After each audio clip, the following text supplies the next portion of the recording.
From the outside, the Nwosu family appeared to be the embodiment of grace and success. Obinna Nwosu, 46, was a man many in Lagos both respected and envied. A self-made entrepreneur, he had built his logistics company from the ground up, transforming it from a one-truck operation to a multi-million naira enterprise. He was the type of man who donated to local schools, sponsored youth empowerment programs, and always remembered the names of the church staff. His calm demeanor and composed presence made him someone people trusted easily, a man who never raised his voice, not even during boardroom disagreements. His wife, Chioma, was just as admired. At 37, she was elegant without effort, always wearing modest, tasteful outfits and speaking with the calm authority of someone who read more books than she spoke words.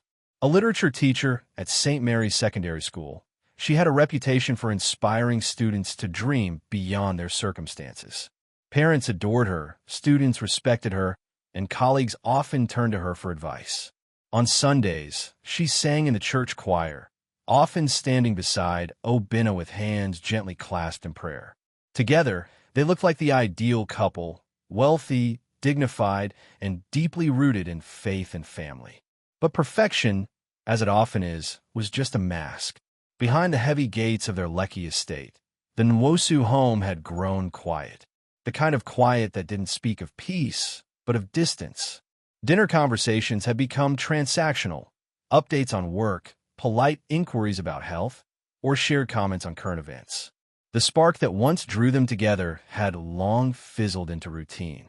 They still slept in the same bed, but they might as well have been worlds apart. Obinna, always composed, began spending more time outside the house. His business had expanded into the northern regions of Nigeria, and frequent travel had become a necessity. At first, Chioma didn't mind. She understood the nature of entrepreneurship. But as the weeks grew into months of late-night returns and canceled date nights, the loneliness crept in like a slow-moving fog. She never said anything. She smiled when neighbors complimented her marriage. She attended PDA meetings with grace. She shared scripture quotes on Facebook and posted anniversary pictures that got hundreds of likes.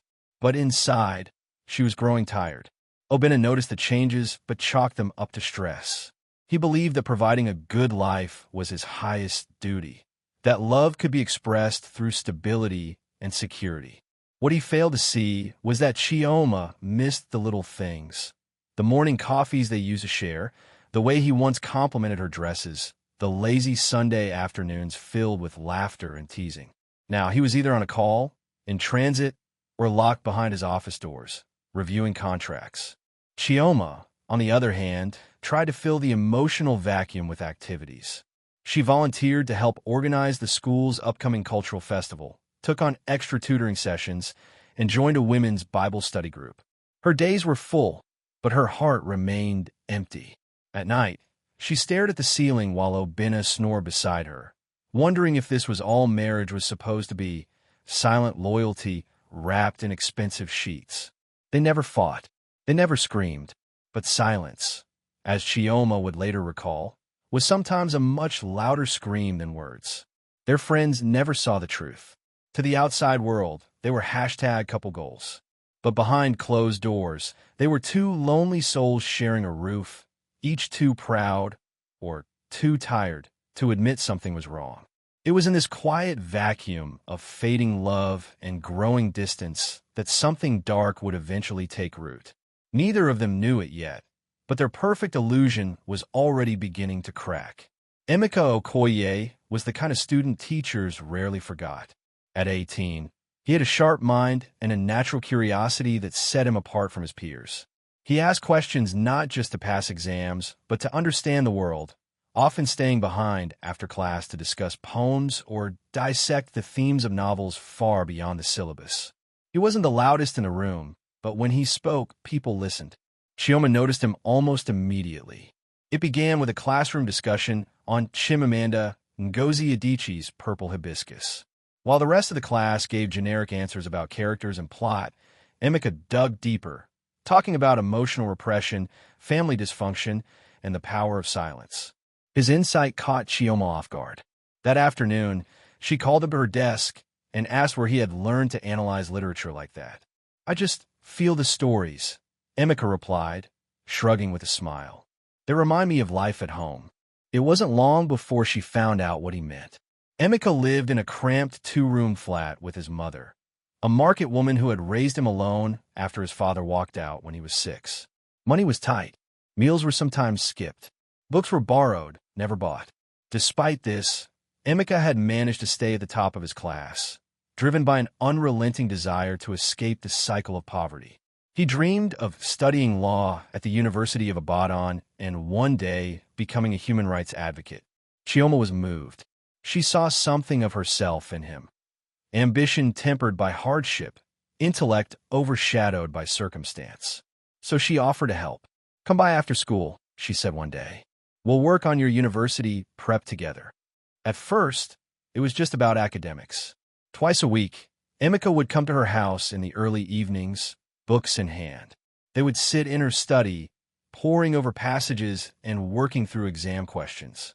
Chioma was impressed not just by his brilliance, but by his discipline. He never arrived late, never missed a session. But as the weeks rolled by, the nature of their conversations began to shift. Emeka started opening up, tentatively at first, then with growing trust. He spoke about the guilt he carried over his mother's sacrifices, the pressure he felt to succeed, the nights he lay awake wondering if he was enough. He told her about a fight he'd had with a teacher who mocked his ambition, about the girl he once liked but never spoke to, about the loneliness that wrapped around him like a second skin. Chioma listened. She always listened, and in those moments, something began to stir inside her. It wasn't romantic, not yet, but it was deeply emotional. She felt needed, valued. It had been years since anyone looked at her with such admiration. Obinna barely noticed when she changed her hair or wore new perfume. But Emeka, he noticed everything. The color of her earrings, the way her voice softened when she read aloud, the curve of her smile when he made her laugh. One evening, after a long tutoring session, Emeka stayed behind longer than usual. The generator had gone off, and the house was dimly lit by battery-powered lamps. Chioma brought him a cup of tea, and they sat in the living room, talking about a poem he'd written. It was raw, vulnerable, about longing, about feeling invisible. She complimented his honesty, touched his arm gently as she praised his words. That touch lingered a little too long. Neither of them said anything, but they both felt it, an unspoken shift in the air. From that night on, the tension between them grew heavier. During tutoring sessions, their eyes held each other's gaze just a second too long. When Emeka complimented her, she blushed more than she should have. He began wearing cologne. She began wearing softer blouses. They had not yet crossed any lines. But emotionally, they were standing right at the edge, and they both knew it was only a matter of time. The rain had started in the late afternoon, one of those heavy, persistent Lagos downpours that made everything feel slower, quieter, and more intimate. The city outside Chioma's house blurred behind streams of water sliding down the windows. Inside, the air was thick with humidity and something else neither of them could name. Emeka was in the study, flipping through a collection of past literature exam questions, while Chioma made tea in the kitchen. The power had gone out, as it often did during storms, and the dim yellow light from the rechargeable lamp cast long, soft shadows across the room. When she returned, she handed him his cup and sat beside him instead of across the table. It wasn't a conscious decision. Maybe it was the storm, maybe it was the silence, or maybe it was the way his eyes lit up when he thanked her. They began going over the questions, their arms almost touching, voices low and calm, as thunder rolled in the distance like a warning. Then it happened, suddenly, and without any preamble. Emeka turned to say something about a poem, and Chioma laughed, an open, real laugh that had been absent from her life for too long. Their eyes met. He didn't speak. She didn't move. And then he leaned in and kissed her. It was soft, gentle, hesitant. For a single moment, she kissed him back. Then, reality snapped back into place like a whip crack. Chioma jerked away, eyes wide, heart pounding. "No," she whispered, more to herself than to him. "No, no, no." She stood up quickly, knocking over the tea. "You should go." she said, her voice shaky but firm. Emeka didn't argue. He picked up his books and left in silence, his face unreadable in the dim light. That night, Chioma couldn't sleep. Guilt crashed over her in waves. Guilt as a wife, as a teacher, as a woman who had always prided herself on being composed and principled. What had she done? How had she let go this far? But beneath the guilt, there was something else she couldn't shake. An ache, a flutter, a dangerous craving she hadn't felt in years. Days passed. She canceled their next tutoring session. Then the next. She ignored his messages, stayed late at school, avoided places where they might meet. But loneliness is a persistent whisper. It crept into her thoughts during staff meetings, echoed in the silence of her bedroom, curled around her heart when she saw couples laughing in restaurants. And that kiss, the way it had made her feel alive again, kept replaying in her mind like a song she couldn't mute. 1 week later, she sent him a single message. "We need to talk. Tomorrow. 5 p.m. Don't be late." The meeting was supposed to be closure. She told herself it would be. But when Emeka showed up, rain-drenched and silent, all that resolve crumbled. They didn't speak much. Words weren't needed. This time, the kiss wasn't hesitant, and neither of them pulled away. From that moment, the affair began in earnest. It was secret, passionate, and reckless. They met in low-cost hotels on the outskirts of town, places where no one would recognize them. Sometimes, when Obinna was away on business trips, Chioma would bring Emeka to the house, her marital home, and they would steal hours between the same walls where she once prayed with her husband. Chioma tried to justify it all. "Obinna left me long before this ever started. I'm a woman, not a robot. I deserve to feel something again." But no excuse ever truly silenced the shame. Emeka, on the other hand, was lost in the fantasy. He believed he was in love. He saw Chioma not as a married woman, but as his woman, someone who understood him, needed him, chose him over a man with wealth and power. He started imagining a future with her, speaking about what-if scenarios as if they were promises. Neither of them realized how deep they were sinking, and neither of them saw how close the storm truly was. Obinna Nwosu was a man who believed in order, both in business and in life. His mind, molded by years of building a logistics empire from the ground up, was sharp and analytical.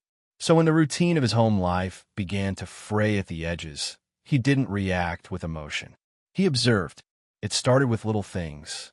Chioma, once attentive and present, had become distant. She no longer asked about his meetings or sat beside him in the evenings with a cup of tea. She laughed less. Her eyes wandered during conversations, her phone now guarded with the kind of possessiveness that made him pause. Obinna first dismissed it as stress. Teaching had always been demanding, and perhaps she was simply overwhelmed. But as the days went on, the shifts became impossible to ignore. Chioma began dressing differently, more youthful, more vibrant. Not inappropriate, just different. Shorter skirts, bolder lipstick, new perfume. Obinna had complimented her at first, hoping to bridge the widening emotional gap. But the way she smiled, a forced, distracted smile, only deepened the pit in his stomach. Then there were the phone calls. Late-night messages she brushed off as work-related. Quick glances at her screen, followed by subtle, guilty flips of her phone face down. Once, he walked into the bedroom and saw her closing a chat so quickly it was as if her fingers were on fire. That night, Obinna stared at the ceiling long after she fell asleep beside him. His instincts told him the truth, but his heart wasn't ready to accept it. The following morning, he made a call to an old acquaintance from his university days who now worked as a private investigator. A discreet man named Mr. A. Kinwale. No uniforms, no official channels, just results. "I need to know what my wife is doing when I'm not around," Obinna said flatly. "And I need you to be invisible." Over the next 2 weeks, Obinna received no updates, just silence, until one rainy Thursday afternoon when A. Kinwale arrived at his office with a brown envelope and tired eyes. "I waited to be sure before I brought this to you," the investigator said, his voice low. "But there's no doubt. Inside the envelope were photographs, grainy but clear enough. Chioma entering a cheap hotel on the mainland. Chioma with a young man, no more than 18 or 19. And worse, a printout of a WhatsApp exchange. Affectionate words, plans to meet again, hearts and longing. Obinna stared at the images, his fingers tightening around them like a vice. His heart beat steadily, but his jaw clenched with the weight of betrayal. Not just the infidelity, but the deception, the risk, the disgrace. Still, he didn't erupt. He didn't scream. Obinna had always believed that rage made men reckless. So instead, he planned. 2 days later, he told Chioma he was flying to Abuja for an extended business meeting and would be gone for 4 days. She smiled a little too easily, and he knew then she was already planning how to use the time. But Obinna had no intention of leaving the city. He booked a hotel near their neighborhood and instructed a Kinwale to monitor the house. He waited, watched, and plotted. He needed to see it with his own eyes. He needed the truth to bleed. The sun was high when Obinna pulled into the driveway, its rays glinting off the polished hood of his black SUV. To the neighbors, it looked like just another successful businessman returning home early. No one knew that inside his chest, a storm was raging, silent, calculated, deadly. He stepped out quietly, not slamming the door like he usually did. He didn't want Chioma to know he was home. Not yet. From the outside, their house looked like the picture of peace. The white walls, the blooming hibiscus bushes, the calm breeze swaying the curtains. It was all a cruel illusion. A stage set perfectly for betrayal. Obinna opened the front door with his spare key, careful to move slowly. Inside, the house was still. No sound from the kitchen. No movement from the hallway. Just silence. He stepped in, his polished shoes sinking slightly into the plush rug, and shut the door behind him without a sound. Then he heard it. Laughter. It was faint but unmistakable, coming from the bedroom at the end of the hall. A woman's soft giggle, followed by a youthful chuckle. Familiar voices that struck him like lightning. Chioma. And him. His chest tightened. His jaw clenched. But his steps remained calm as he walked toward the sound, each footfall echoing louder in his mind than in the corridor. The bedroom door was slightly ajar. He pushed it open with 2 fingers. Time stopped. There they were, Chioma and Emeka, half covered by rumpled bedsheets, limbs tangled in the chaos of intimacy. Her head snapped toward him first, her eyes widening in disbelief. Emeka froze beside her, his mouth parting as if to speak. Obinna didn't utter a word. He turned, walked to his study like a man fetching a file, and opened the bottom drawer of his desk. Beneath old documents and forgotten trinkets lay a black case. He opened it slowly. The cool metal of the gun greeted his hand like an old friend. He walked back with measured steps, each one heavier than the last. The laughter from moments ago had been replaced by terrified silence. Chioma was out of bed now, wrapped in the bedsheet, trembling. Emeka stood behind her, bare-chested, stammering something Obinna didn't hear. Still, he said nothing. He raised the gun. Chioma cried out, stepping forward, "Obinna, please!" The first shot rang out, deafening in the quiet house. Chioma collapsed before she could finish her sentence. Emeka screamed, backing into the corner, arms raised in futile defense. Obinna didn't hesitate. Another shot, then another. Silence returned, thicker than before, heavier. Blood seeped into the cream-colored carpet. The air smelled of gunpowder, sweat, and betrayal. Obinna stood there, breathing hard, the gun still raised though there was no one left to aim at.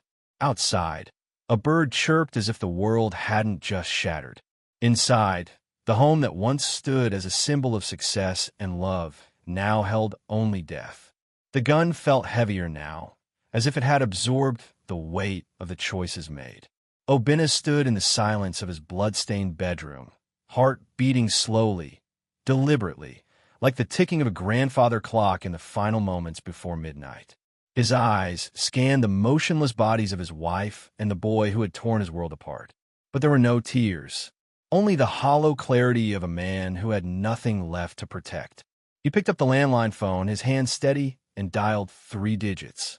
"Emergency services." "What's your emergency?" "My name is Obinna Nwosu," he said flatly. "I've killed my wife and her lover. I'm at my residence." Please send the police. The line went silent for a second before the operator responded, but Obinna had already placed the phone back on the receiver. He sat down in the living room, folding his hands over his lap, waiting. By the time the police arrived, he was seated like a man expecting dinner guests. Officers burst through the front door with weapons drawn, only to find a broken man who had surrendered to his consequences before they even cuffed him. During the interrogation, Obinna remained calm. He answered questions directly. No stuttering, no defensiveness. I found them in my bed, he said, looking straight at the detective. I had the evidence. I just needed confirmation. When I saw it, I couldn't stop myself. But as investigators dug deeper, a darker truth began to unravel, one that even Obinna hadn't fully anticipated. From Emeka's confiscated phone, the forensic team retrieved several hidden folders, video clips, photographs, and audio recordings of his encounters with Chioma. They weren't just lovers. Emeka had been filming everything without her knowledge. The police also found chat logs. Emeka had begun blackmailing Chioma, threatening to release the footage to her colleagues, her family, and the public unless she gave him money. He wanted more. New clothes, a new phone, even an apartment. Chioma, under pressure and terrified, had started withdrawing large sums of money in small increments from a private account. But more than the financial risk, it was the threat of exposure that had paralyzed her.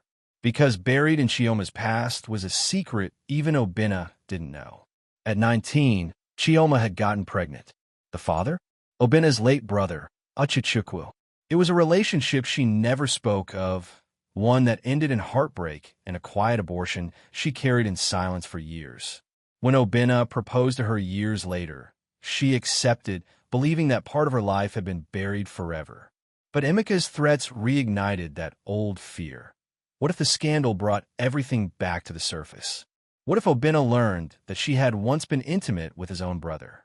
She had considered ending the affair multiple times, but she was trapped, cornered by guilt, fear, and shame. She wasn't just protecting her marriage, she was protecting her past. When the press caught wind of the story, it spread like wildfire. The tragedy of a respected Nwosu family. From philanthropist to killer, what drove Obinna Nwosu to murder? Teen love affair ends in bloodshed. News vans crowded outside the Nwosu residence for days. Former students of Chioma wept on live television. Community leaders who once praised Obinna's character now struggled to reconcile the man they knew with the one in the headlines. But behind every camera flash, every sensational headline, was a quiet, brutal truth. Sometimes, the deepest betrayals come not from strangers, but from those who sleep beside us. The courtroom was packed the morning Obinna Nwosu appeared in front of the magistrate for the first time. Press cameras clicked in rapid bursts as he was let in, wrists cuffed, dressed in a simple brown jumpsuit that stripped away every symbol of the dignified man the city once revered. Obinna, once hailed as the generous entrepreneur who funded school renovations and sponsored scholarships for underprivileged youth, now stood before the nation accused of double homicide. The charges were read aloud.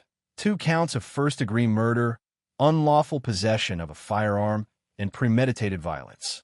He said nothing. His expression was unreadable, calm, perhaps too calm. But inside the courtroom, emotions raged like a wildfire. Some whispered that he looked like a man betrayed, not a murderer. Others said his face betrayed the coldness of someone who had chosen violence when he could have walked away. The media dubbed it the betrayal that broke Obinna. Outside the courthouse, the community was deeply divided. The same neighbors who once waved at him from their porches now debated over dinner tables and WhatsApp groups. If you found your wife in bed with a teenager, wouldn't you snap? But he murdered a boy, an 18-year-old boy.